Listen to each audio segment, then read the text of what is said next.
Shalom alaihim bisem Yesua Hamasiah. Assalamualaikum warahmatullahi Isa al-Masih. Salam sejahtera di dalam nama Tuhan Yesus Kristus. Bersama saya Pendeta Henry Tandianta BBS. Ini sedang pembatasan pergerakan karena corona ya.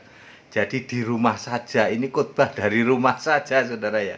Pakai kaos nggak apa-apa ya. Ya kadang-kadang saya pakai kaos seperti ini ya. Saudara, saya Pendeta Henry Tandianta BBS sebelum menjawab WA dari Pak Ustadz ya. Saya ada WA dari Pak Ustadz nih mau tak jawab. Saya mau kasih tahu bahwa sekarang ini ada dua hal yang viral. Dua-duanya bersumber dari Pendeta Henry Tandianta. Bagi orang Kristen yang sekarang sedang viral adalah domba dan kambing gitu. Kristen domba dan Kristen kambing.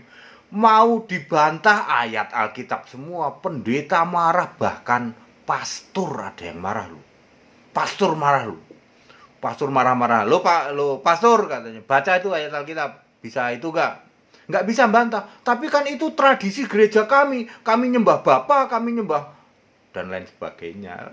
Tradisi kok mau ngelawan Alkitab. Terus pendeta marah. Pendeta marah. Banyak saudara.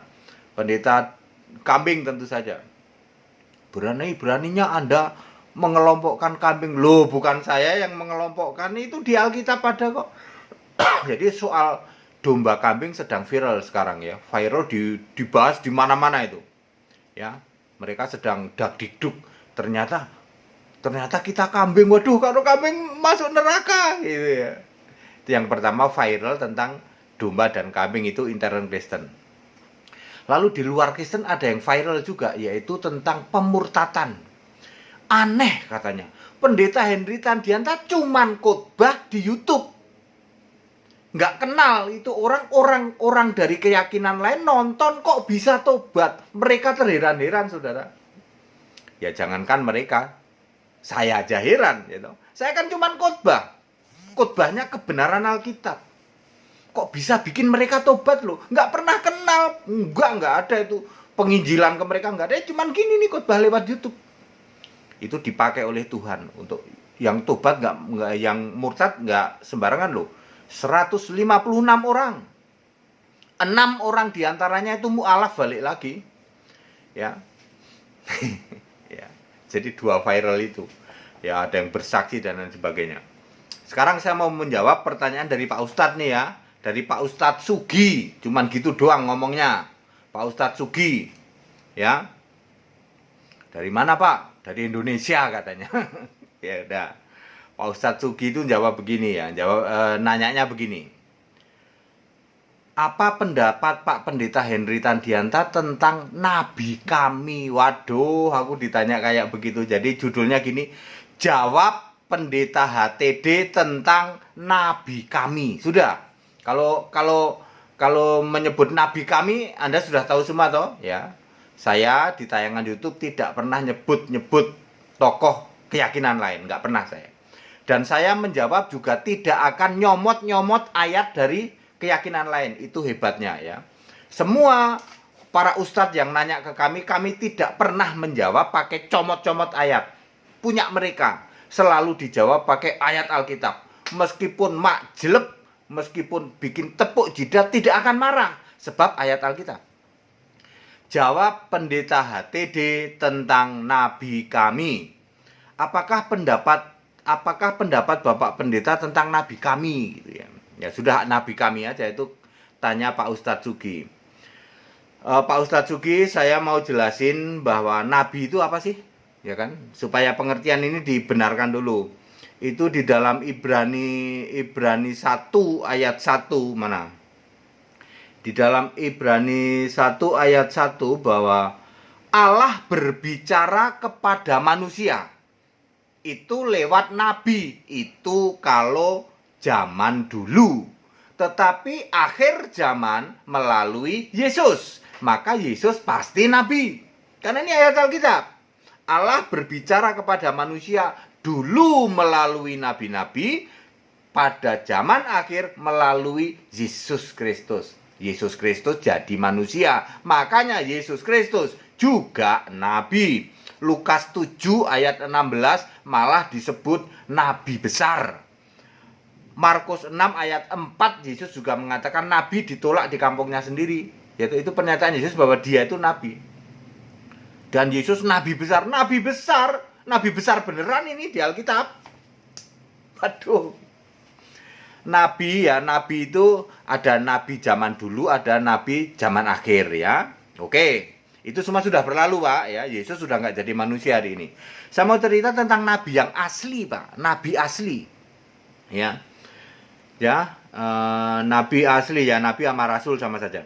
Nabi asli itu ada di Perjanjian Lama dan ada di Perjanjian Baru, Pak. Ya, Perjanjian Lama itu juga kitabnya Alkitab, Pak, ya. Jangan ada punya pendapat Perjanjian Lama itu punyanya Yahudi. Ya. Perjanjian Lama itu yang nyuruh nulis Yesus. Tapi dulu Yesusnya masih sebagai Tuhan, guru besar semua ya. Oke. Jadi di Perjanjian Lama nabi-nabi ini dipilih oleh Tuhan guru besar semua, Pak. Ya. Tuhan guru besar semua itu siapa? Yesaya 43 ayat 11 itu adalah juru selamat. Yesaya 44 ayat 6 adalah penebus dan Tuhan Alfa Omega. Siapakah dia? Yesus. Jadi Tuhan guru besar semua itu nanti jadi Yesus. Waktu itu memakai nama sebutan Tuhan. Keluaran 3 ayat 15. Keluaran 32 ayat 33. Tuhan ini bawa kitab, Pak. Tak lain dan tak bukan kitab kehidupan. Oke. Semua nabi dipilih oleh Tuhan, guru besar semua. Nabi Perjanjian Lama. Maka semua nabi masuk surga. Lukas 13 ayat 28. Semua nabi itu masuk surga, Pak. Sebab nyembah Yesus, nyembah Tuhan. Ya, loh. Makanya tidak ada nabi kok minta didoain, itu nggak ada, Pak. Nabi asli itu nggak ada. Nabi kok minta didoain. Nabi kan dipilih oleh Tuhan. Nabi Perjanjian Lama. Udah pasti masuk surga. Oke. Itu di Perjanjian Lama. Gimana, Pak? Tidak ada nabi yang minta didoain. Iya. Nggak ada ziarah kubur ke nabi. Nggak ada, Pak. Tepuk jidat lagi nih. Tepuk jidat lagi. Pendeta Hendritan ini bisa aja jelasinnya ya. Nggak pernah comot-comot kitab lain tapi mak jelek. Gitu. Tidak ada. Mau soal kitab suruh ziarah kubur, doain nabi. Nggak ada itu. Mak jelek ini. Kemudian itu nabi di Perjanjian Lama. Di Perjanjian Baru, nabi dan rasul-rasul dipilih di Perjanjian Baru. Ya, contohnya 12 rasul, ya, 12 rasul, 12 murid Yesus itu. Kemudian Paulus juga. Semua yang dipilih Yesus ini akhirnya masuk surga kecuali Yudas yang memang ditentukan binasa. Nanti dibuktikan di dalam Wahyu 20 ayat 4 ketika kerajaan 1000 tahun, 144.000 jadi hakim plus rasul-rasul yang dipenggal kepalanya nanti jadi ikut memerintah ya. Di dalam Wahyu 4 ayat 4 itu 24 tua-tua di dalam kerajaan surga terdiri dari 12 suku Israel plus 12 rasul. Paulus nggak masuk di sini. Paulus nanti keluar itu masuk yang ikut memerintah di kerajaan 1000 tahun. Yang 12 rasul ini ya rasul-rasul itu plus penggantinya Yudas Matias. Itu yang duduk di 24 tua-tua plus 12-nya dari suku Israel, 12 dari para rasul. Itu 24 tua-tua. Tetapi nanti seperti Paulus, seperti yang kesini ya, itu ikut di dalam memerintah di dalam kerajaan 1000 tahun. Oke, itu nabi yang asli, rasul yang asli, Pak. Efesus 4 ayat 11, dia, Yesuslah yang memberikan baik rasul-rasul maupun nabi-nabi, baik pemberita Injil maupun gembala-gembala dan pengajar-pengajar. Jadi sebenarnya dua kelompok, rasul dan nabi, pemberita Injil, gembala, dan pengajar ya. Pemberita Injil, gembala, dan pengajar ini sering disebut pendeta ya. Saya adalah pemberita Injil, gembala, pengajar. Apakah saya nabi? Nabi-nabi itu biasanya hikmat profesi yang penuh hikmat ya. Bisa saja pendeta jadi nabi, bisa Pak. Tergantung ditunjuk Yesus apa enggak gitu loh. Ya, Yesus punya misi apa? Seseorang itu hidup ditunjuk jadi nabi, jadi rasul, punya misi apa pada era itu? Pada era itu suruh jelasin apa gitu ya. Oke, itu nabi dan rasul yang asli, Pak. Pasti dijamin masuk surga, Pak.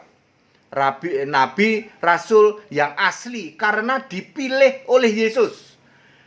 Efesus 4 ayat 11. Perhatikan Pak ya, syarat nabi adalah dipilih oleh Yesus. Harus dipilih oleh Yesus. Dalam perjanjian lama disebut Tuhan Guru Besar semua, itu Yesus. Di perjanjian baru ya Yesus yang milih, termasuk Paulus ya, nabi dan rasul gitu. Emang ada Pak nabi di perjanjian baru, ada 10 nabi kan di perjanjian baru, termasuk Paulus, termasuk Agabus, termasuk Barnabas gitu. Siapa lagi ya, banyak lah itu ya. Ada 10 nabi di dalam perjanjian baru yang tertulis di Alkitab. Terus era sekarang banyak Pak nabi. Tiap era Yesus memilih nabi, kan tadi Efesus 4 ayat 11. Memilih nabinya untuk propersi, untuk hikmat, untuk menyampaikan sesuatu per era masing-masing. Yang jelas nabi itu pasti menggenapi yang ada di Alkitab Pak. Oke, itu nabi asli Pak. Nah, bagusnya Alkitab juga menulis nabi palsu. Nanti silakan Bapak sendiri yang jawab. Kan Bapak nanya, apakah pendapat pendeta HTD tentang nabi kami? Alkitab menulis nabi asli, nulis juga nabi palsu. Nabi palsu itu tidak dipilih Yesus Pak. Jadi bukan Yesus yang milih, itu nabi palsu Pak. Efesus 4 ayat 11 tadi ya, nabi itu harus dipilih Yesus. Kalau nabi palsu tidak dipilih Yesus.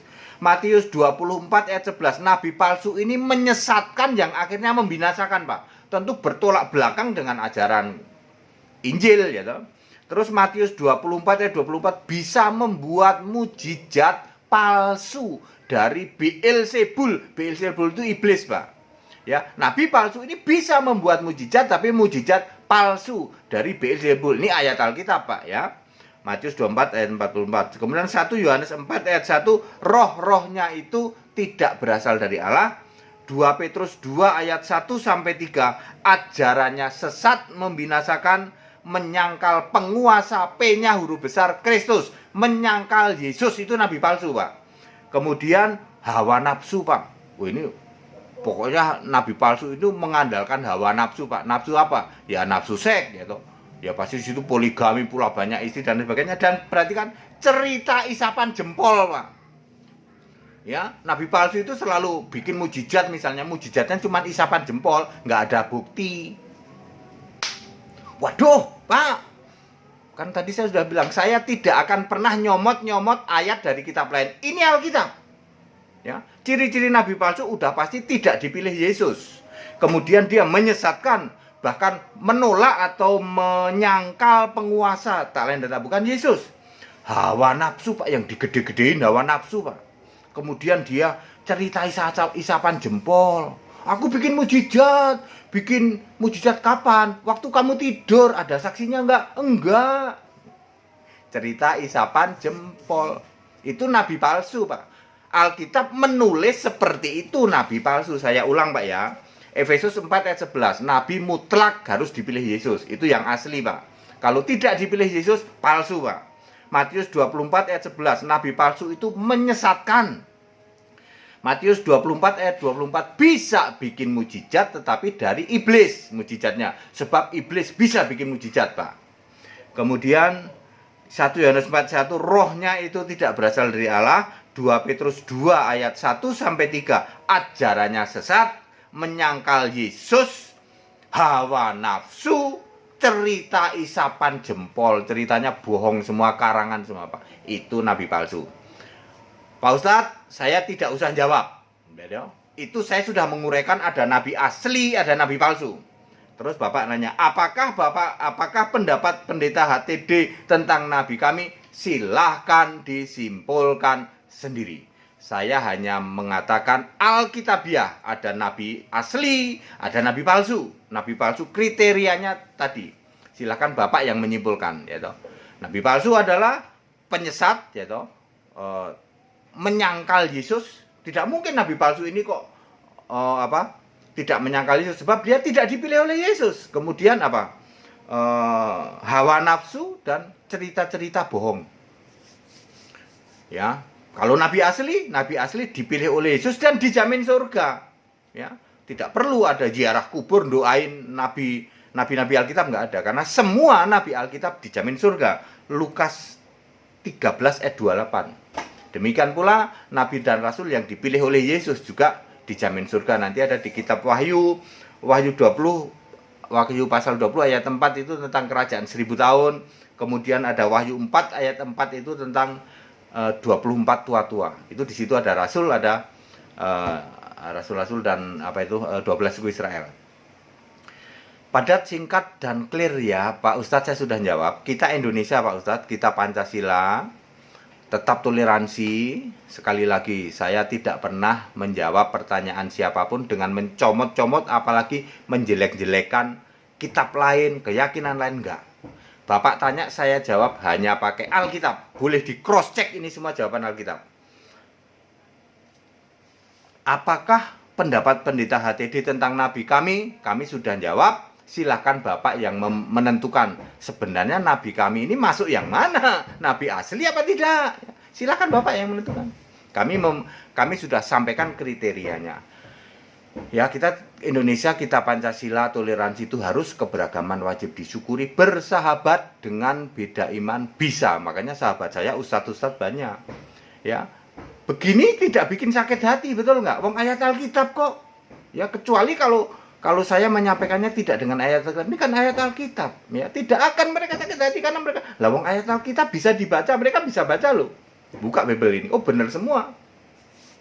Bersahabat dengan beda iman itu bisa, kalau toh dalam kehidupan sehari-hari kita mendapati kenyataan, loh kok keimanan kita tidak sama, ya nggak apa-apa. Toh kita bisa hidup bersama-sama.